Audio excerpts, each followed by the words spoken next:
CNN نے ایران جنگ کے دوران صدر ٹرمپ کو خود فریبی کا شکار قرار دے دیا۔ امریکی چینل CNN نے لکھا ہے کہ گزشتہ 2.5 ماہ کے دوران جو کچھ بھی موقف اپنایا وہ خود کو دھوکہ دینے کے لیے گھڑا گیا۔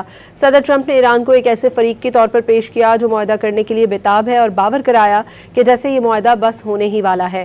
انہوں نے بارہا تہران کو شک کا فائدہ دیا، اپنی مقرر کردہ ڈیڈ لائنز بڑھاتے رہے، اپنی دھمکیوں سے پیچھے ہٹے اور ایران کی اشتعال انگیزیوں اور جنگ بندی کی مبینہ خلاف ورزیوں کو کم اہمیت دی۔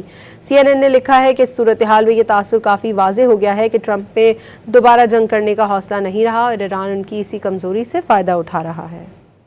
CNN نے ایران جنگ کے دوران صدر ٹرمپ کو خود فریبی کا شکار قرار دے دیا۔ امریکی چینل CNN نے لکھا ہے کہ گزشتہ 2.5 ماہ کے دوران جو کچھ بھی موقف اپنایا وہ خود کو دھوکہ دینے کے لیے گھڑا گیا۔